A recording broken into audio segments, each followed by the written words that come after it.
This is a production of WKNO Memphis. Production funding for Sports Files is made possible in part by Infinity of Memphis has moved to Germantown Road, just half-mile north of Wolf Chase Galleria, and is proud to support WKNO for its quality broadcasting and service to our community. Quality and service? No wonder Infinity of Memphis feels at home on WKNO. The Lighting Source, major line distributor of commercial and industrial lighting, including hard-to-find bulbs and fixtures, as well as a broad range of LED products. With 35 years' experience servicing lighting needs, The Lighting Source proudly sponsors Sports Files. the WKNO Production Fund, the WKNO Endowment Fund, and by viewers like you. Thank you. My guest today on Sports Files is one of the most prolific scorers in University of Memphis basketball history and former NBA small forward Cedric Henderson.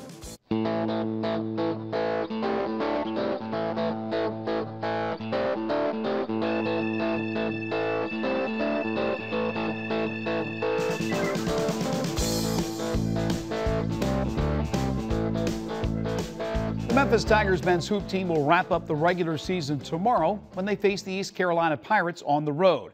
Then next week it's off to Orlando for the American Athletic Conference tournament. The Tigers will be the 6th seed in Orlando, clinching a bye in the first round. The Tigers were the beneficiary of SMU's NCAA sanctions, which will prevent the Mustangs from participating in the postseason. Now, last Sunday, Shaq Goodwin was one of 5 players honored on Senior Day. The 4-year star from Atlanta will end up one of the Tigers' top scorers of all time. He's currently 15th on the list and also ranks in the top 10 in rebounds and blocks. That's pretty impressive when you look back at the history of the Memphis Tigers. Part of that history includes a former East High School star by the name of Cedric Henderson, who, like Shaq Goodwin, was a McDonald's All-American. Today, the Tigers' 6th all-time leading scorer will join me to talk about his alma mater, his coaching ambitions, his time in the NBA, and his relationship with other former Tiger greats like Penny Hardaway and the late Lorenzen Wright. Cedric Henderson, next on Sports Files.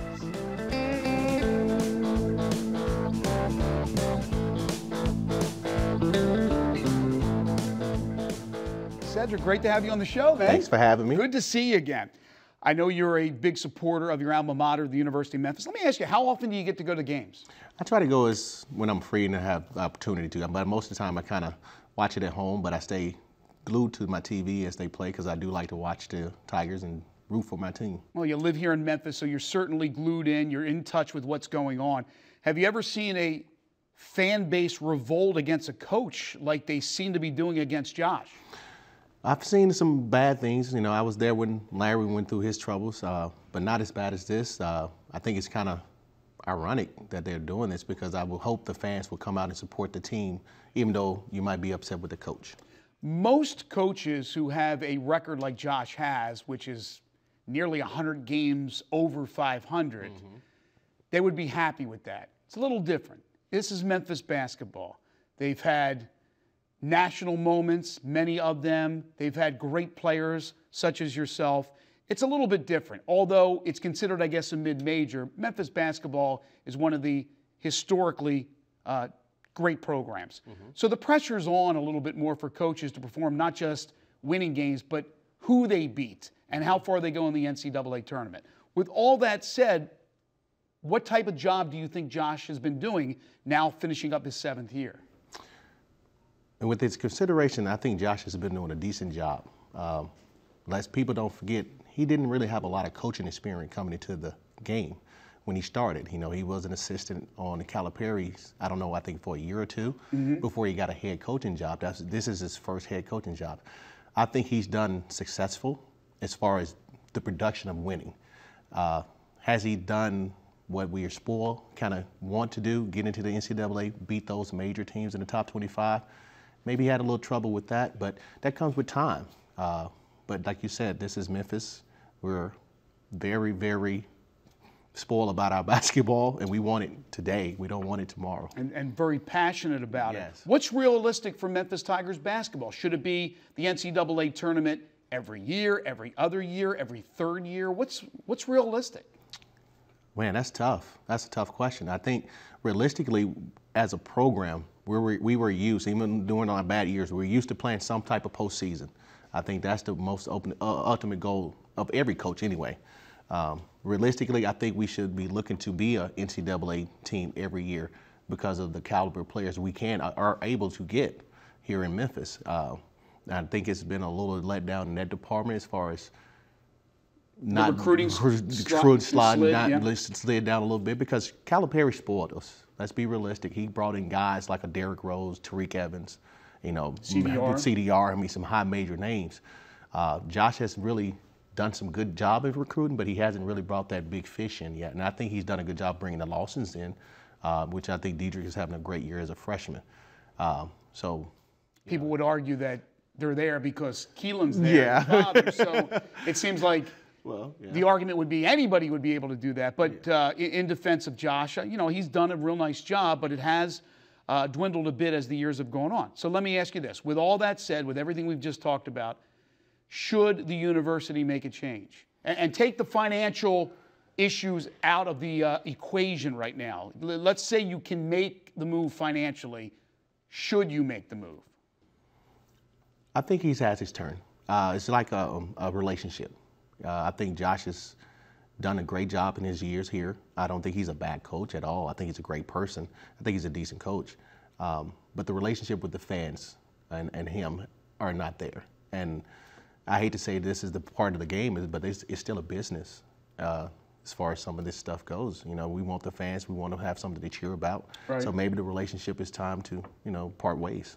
When it's a business with Larry Finch, yes, then you can understand a business with Josh Pastner. Yes, when a native son like that can be let go, yes, then anybody can be let go. Yes. The talk now is, well, if a move is made, who replaces Josh? Financially, obviously, that's a sticking point because there's a lot of money on the buyout, over $10 million. What can you do with other coaches right now? There's going to be buyouts for them. Can you get them for a certain amount? Or the other story that's been circulating is why not go for a guy that played and starred like you did at the University of Memphis, then Memphis State, Penny Hardaway, who's now coaching, ironically, your alma mater, East High School. Penny Hardaway, we know, brings a name recognition, certainly the ability to recruit, excitement in the fan base. We don't know how good a coach he will be at the college level because he hasn't done that. Is that a legitimate option? I think so. I mean, like I said before in my statement, Josh wasn't really a proven head coach at the time. So, why not give him a shot to see now? But he had coached under Lute Olson, he had coached under John Calipari. Penny has not. He hasn't had the background, but you're talking about an NBA all-star who has, if you look at the NBA now, you see the Jason Kidds, you see Steve Kerr. These guys are getting jobs because they want those. Bill Walton, it's the opportunity of it, and they know the basketball history of the game. So they know, he's not an all-star just by luck. He's all-star because he was a student of the game. And players would be able to relate to him pretty easily, right? Exactly. And I definitely think he's a name because people know who he is. I mean, his shoe sales are still kind of high. He's a relevant figure in the public's eye. He will bring fans to the arena, I think. Coaching-wise, I think if he surrounds himself with a good staff, he can probably make things happen in that aspect. I mean, I wouldn't argue the point. I mean, I go to the point of saying even look at your North Carolinas, your Duke, and all those big schools. They take a lot of former players and they groom them and they teach them, and and that's why they have a great brotherhood in that system.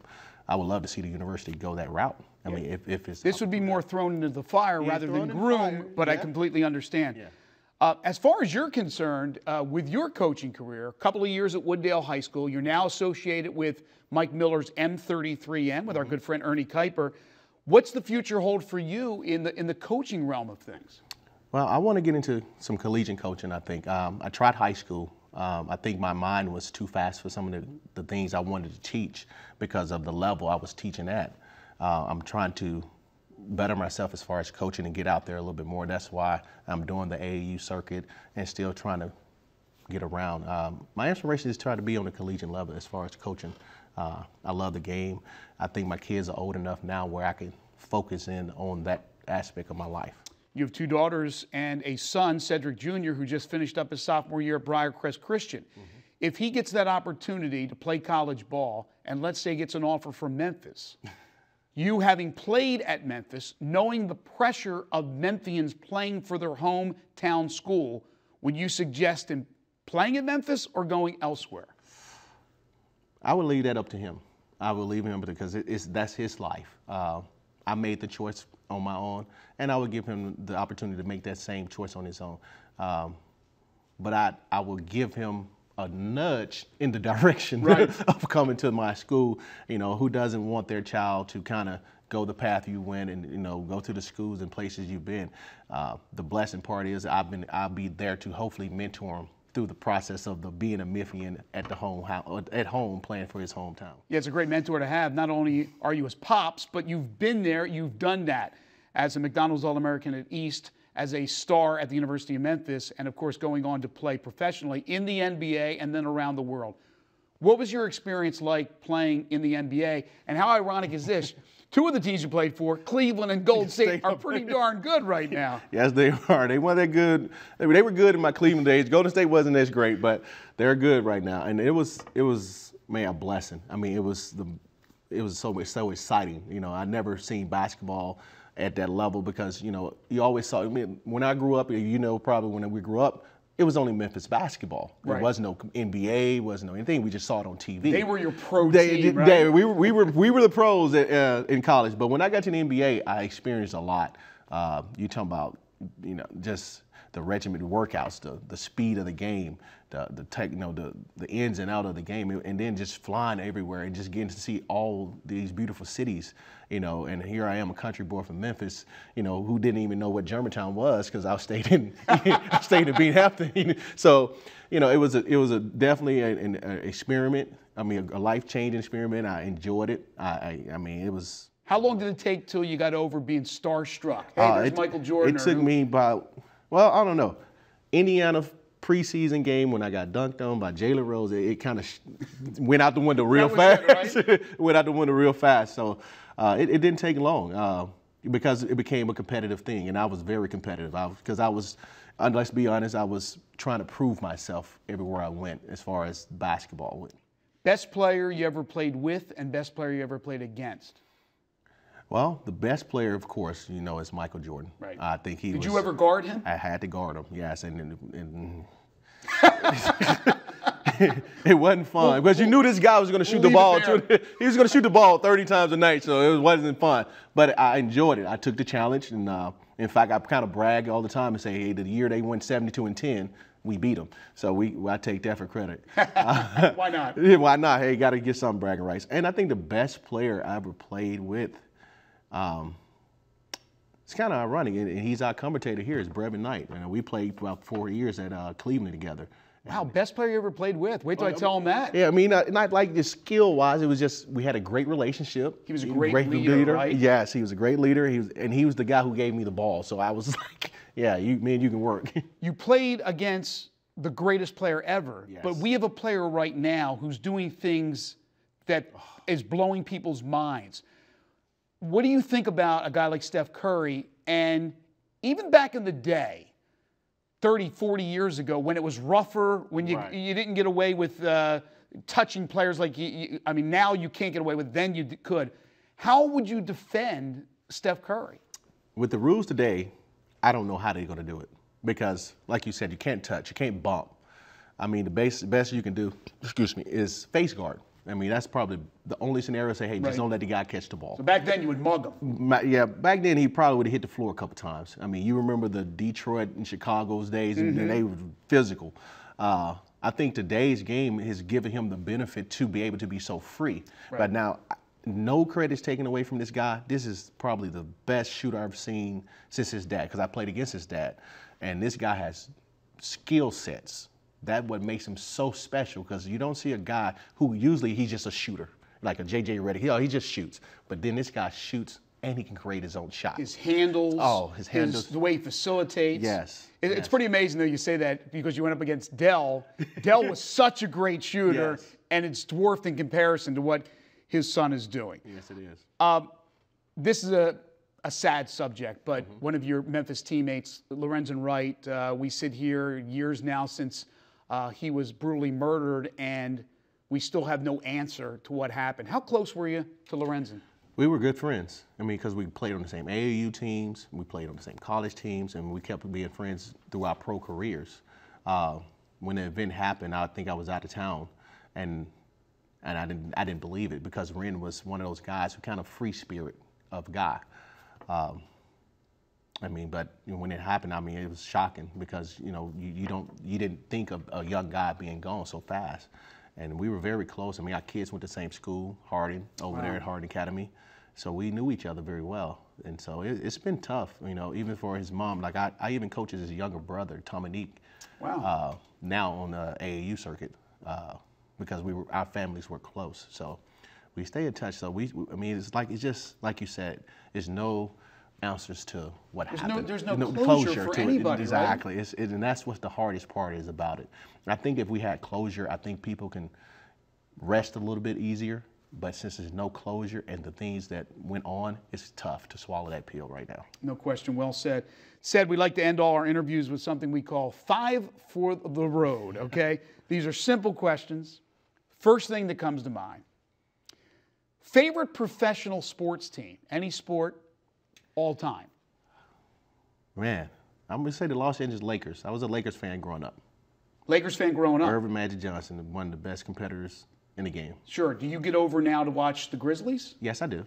I do watch them. I've been enjoying watching them here recently. I like Yeager. Yeager is a good coach. I played against him in the CBA, against his team in the CBA. I like what he's doing with the pace of the game and changing it. But okay. Grizzlies doing well. Favorite professional athlete of all time? You're going to laugh at this one. Deion Sanders. Neon Deion. Neon Deion. Prime time. I thought he was the most energetic, exciting guy in the world. He took the normal interception and changed the whole game. Yeah, and were you a football player too when you grew up, or just? I tried. You tried. I tried, but weighing probably $165 and getting hit by a 250-pound linebacker wasn't my cup of tea. Music. Who do you like to listen to? Favorite musician? Favorite genre of music? What do you like to listen to? I like hip hop. I like hip hop. I've been listening to the J. Cole a lot. Okay, yeah. He's pretty good. And I've been a fan of Kendrick Lamar right now. Right, that's real hot. Real hot. How about old school hip hop? Now, old school hip hop, I'm a Eric B. and Rakim guy. Okay. I think that was Paid in Full album is probably the classic of all times. You can play it and not even touch it. There you go. High praise from Cedric. Favorite movie of all time? My favorite movie? Oh, I don't really have a favorite movie. I'm not a big movie buff. But really? No, I'm not. There's no one that you could... You know what? I'll give you this one. I watched Shawshank Redemption so many times, so I guess that'll probably be my favorite movie. And you're not the first one to say Shawshank Redemption on this show. Because I asked this question to everybody, and I've heard that answer a few times. And give me your favorite television show. Now, my favorite television show, and I'm sad it's gone. And Can I guess what you're going to say? What? Go ahead. You're going to say Martin. No, not Martin. Martin's been guessed like 1,000 times. No, not Martin. I'm a Son of Anarchy fan. Son of Anarchy. Yes. Wow. That was my I would show. never thought that. Yeah, that was my show. It was different. It was different. It was raw, and it was something that caught my eye, and I was like, man, this is intense, I had to wait till everybody go to bed and watch it, but it was a pretty good show. Cedric, it's been an absolute pleasure catching back up with you. Thanks for having me. Thank you so much. That's Cedric Henderson, the forward Tigers star. We'll take a break. Overtime is next.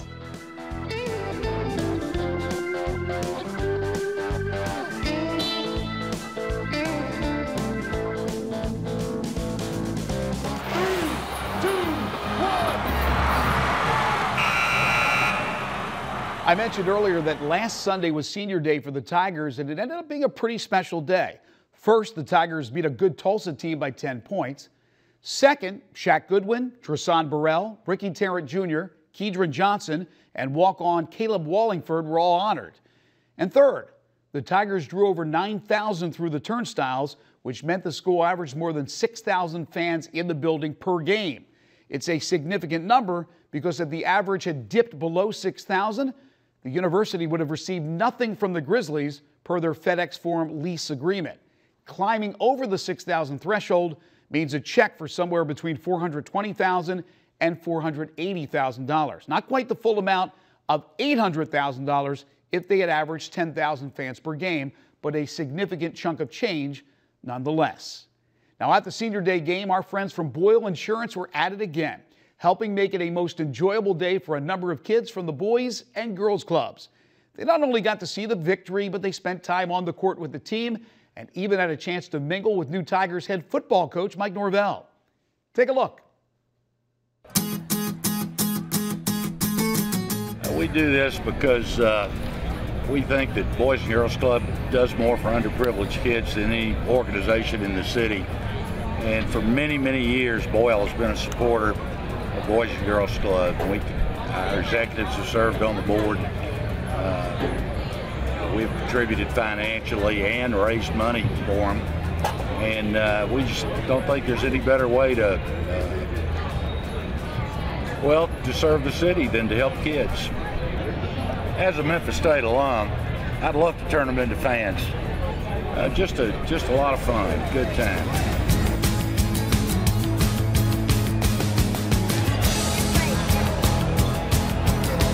Our kids are huge fans of the Memphis Tigers. Not only of the Memphis Tigers, but basketball in general. But many of them hope someday to be playing on a team at the University of Memphis. I know that's a long shot, but our kids have big dreams. If not playing for the Memphis Grizzlies, they hope to play basketball somewhere, because basketball is their thing. This is a basketball city. And so our kids, if you ask them what's important to them, they'll say basketball. But as Boys and Girls Clubs, we push academic success, good character and citizenship, and healthy lifestyle. And being invited here today by Boyle Insurance is a perfect way of being part of that, being part of their city. And we thank Boyle for giving them that opportunity. The kids love the opportunity to be a part of their city. Now, many of them come from disadvantaged circumstances and would not have had this opportunity to come to a Tigers game had not Boyle made this opportunity available. So again, we're very thankful to Boyle, who have been a longtime partner of Boys and Girls Clubs of Greater Memphis. And with Fred Smith and the group, we pray that they will continue to be with us. Academic success opens doors to great futures, and we're all about opening doors to great futures. We have 6 Boys and Girls Clubs and a technical training center. Through our 6 clubs, we offer after-school programs. We have the programs that help the kids to develop the character that will help them to be successful in the future. Through our technical training center, we provide them the life skills, the employment skills that are necessary to have a job in today's society. And not only do we push them toward a job, we push them toward college and our military services. So Boys and Girls Clubs, we're here to make a difference in children's lives, and we are thankful that we have partners like Boyle that are also helping us to pursue those objectives. I'm looking forward to being happy, having a good time. You think the Tigers will win today? Yes. Do you have a favorite player? No. Yes. Who? Zach Goodwin. Yeah.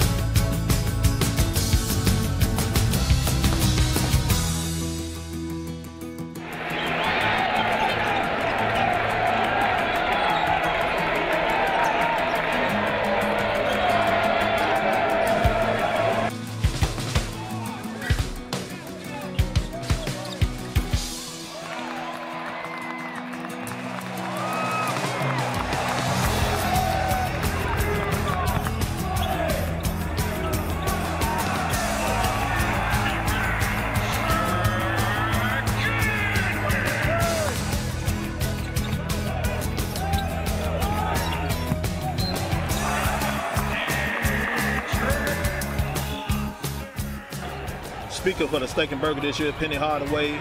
He went through the Ira Summerson Boys and Girls Club. I got 2 that came through my club that are currently playing for the Tigers, Nick Marshall and Jeremiah Martin. I have a couple more guys that came through the program that went to the Boys and Girls Club. LaRon Black, he's at the University of Illinois, and Chris Conchosa, he's at Florida. What does the program do for the kids? The program provides them with character leadership, academic skills, recreation skills, and fine arts.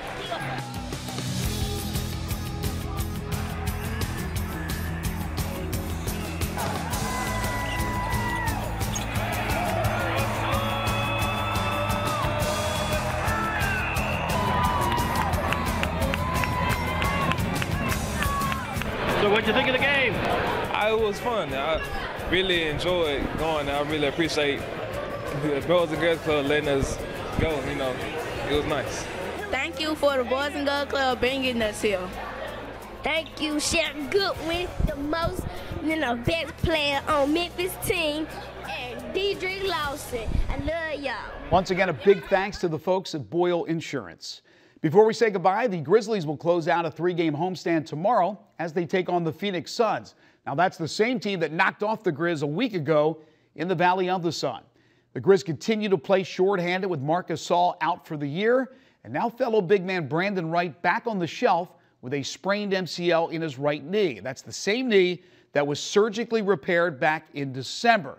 Now, the team did sign center Ryan Hollins. After Sunday's game, the Grizz will visit Cleveland and Boston before returning home to face the New Orleans Pelicans this Friday. And that'll do it for now. Have a great week, and we'll see you next time.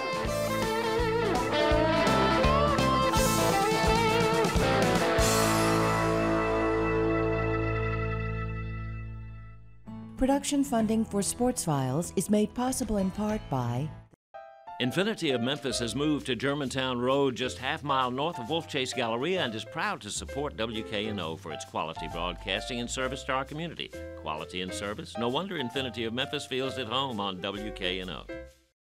The Lighting Source, major line distributor of commercial and industrial lighting, including hard-to-find bulbs and fixtures, as well as a broad range of LED products. With 35 years' experience servicing lighting needs, The Lighting Source proudly sponsors Sports Files.